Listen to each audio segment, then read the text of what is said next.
going on? This is Rick Beta. Better late than never episode, of course. You know what it's all about. If you're new, welcome to the show. I'm basically trying to catch up on a bunch of videos from 2012 through 2015 at the moment. So every week, I'm checking out an old video. Older, it's not that old. I guess it's 8 to 5 years old. But yeah, so this week it's going to be Roger Skateboard's Secondhand Stoke. I'm getting right into it. So this is their first full length, or it was their first full length.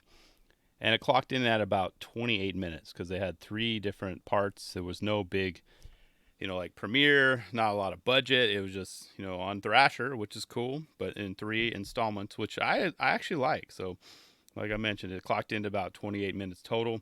It was directed and edited by Mike Aho. I hope I said that correctly. It's A-H-O, and produced by Michael Sieben. Starting right off with Max Taylor. Very, very, I guess the timing of me picking this one is very interesting because if you pause it at 1 minute and 5 seconds, I wonder if they'd keep that in the video in this current day and age and climate. Those of you who have seen it know what I'm talking about. If not, check it out. 1 minute, 5 seconds. I don't know. Times are changing, Probably wouldn't see that in 2020. But anyways, did anyone else get fooled? I mean, I just got smacked in the face about 2 minutes and 45 seconds in. My palms started to get sweaty. I was like, oh, dude, what is going on? And then they pulled a psych, gotcha. Not cool, guys. Not cool. I mean, you might be hearing from my lawyer regarding that one. No, it's not cool. Ryan Holloway, love the angle of that front 3 about 5 minutes and 41 seconds in.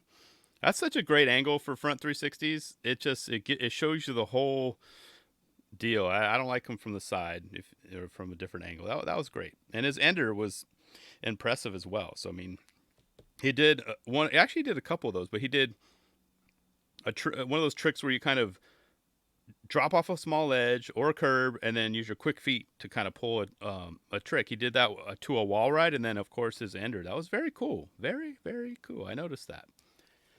And honestly, that's it for part 1. That was it. So back in 2012, when you're watching that on Thrasher, that's all you got. Like I mentioned, they had 3 installments. So now on to part 2.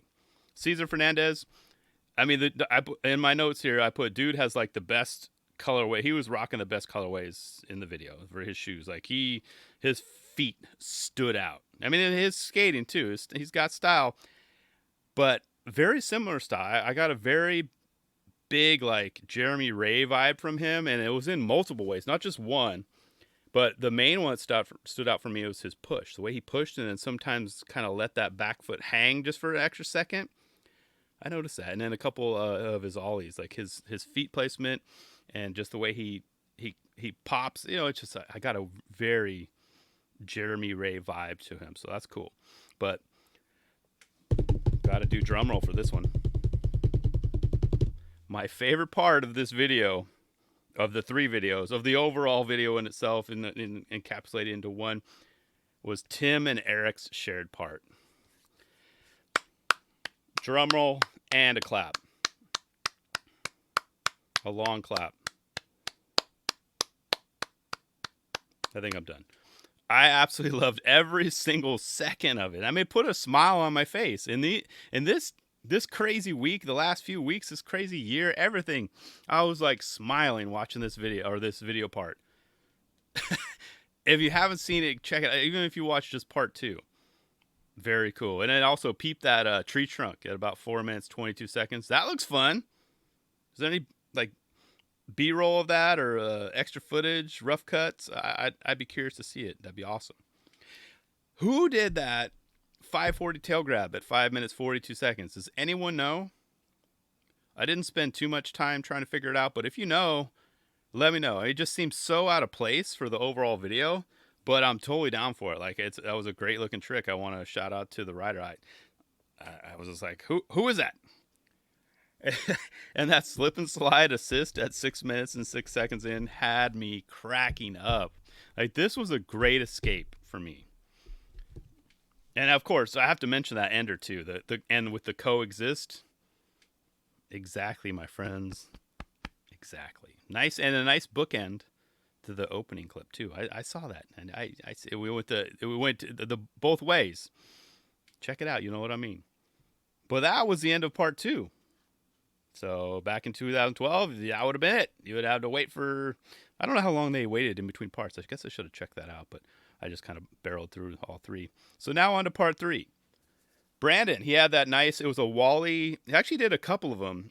It was a Wally to back lip. Very cool. Very, very cool. 1 minute and 24 seconds in, I think he did 2 different ones, but I wrote that down in my notes. So, and then Bill Pierce, he did a backside flip on that bank to, I guess, his dirt / gravel that he had to roll through, and that was about like a foot, like at least a foot of stuff he had to roll through. That was a sketchy spot. Very nice though. Nate Broussard, dude had the best spotter. I put an exclamation point next to that. I hope that guy got spotter of the year back in 2012. Good looking out. I mean, his part was great too, but that dude saved the day. And is it me, or does he seem to kind of like float about a second longer than most? And pretty much all of his tricks, like, you know, in the game Skate, like you float. I thought I was watching a video. He just floats through everything, every trick. He floats just a little bit more than what I normally see. And Nate Lacoste, those first 2 tricks he did, I was like, well, where's this spot? Where is that spot? Is it Austin? And where was his spotter at 8 minutes and 4 seconds in? Like, where was the spotter of the year guy? Was he busy? He could have used it right then. I'm just saying. But Nate, I mean, he had the last part, and I'm not sure if it was worthy.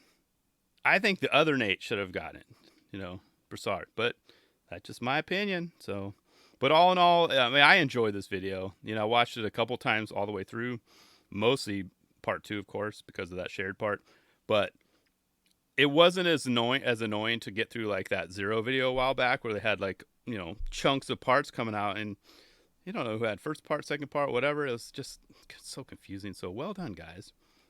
And I had to especially note this. I think they pulled off the fact that they had like, I don't know, maybe like 400 filmers for this video. Did you guys see the credits? I think every skater in the industry at the time filmed for this video. Everyone.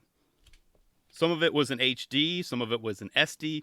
They had to combine, you know, the 4:3 footage with the 16:9 footage. Heads got chopped off, but, you know, of course, you know, no skaters were harmed during the editing. But yeah, that was a little interesting. It's like, what? Am I watching a Supreme video right now? But yeah, so I did have to mention that. But it wasn't too distracting. I know a lot of people will just get pissed and they'll just write off a movie or a video completely if that happens. And not me, you know, whatever, man. But I do have one question, though. Does every rider on that team, or at least back in 2012, did they all ride for Adidas or get flow from Adidas? Like, I didn't see one pair of Vans, Lakais, Nikes, Emerica, Glow, nothing. At least I didn't notice it. It was all Adidas.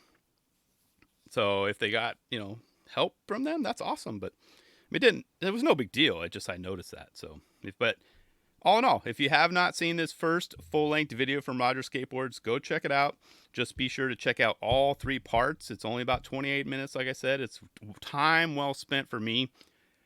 Or also, you could just go watch Tim and Eric's part on repeat, because that was epic. That was epic. That's all I got to say. But, you know, Roger Skateboards, they have since come back basically from like the dead.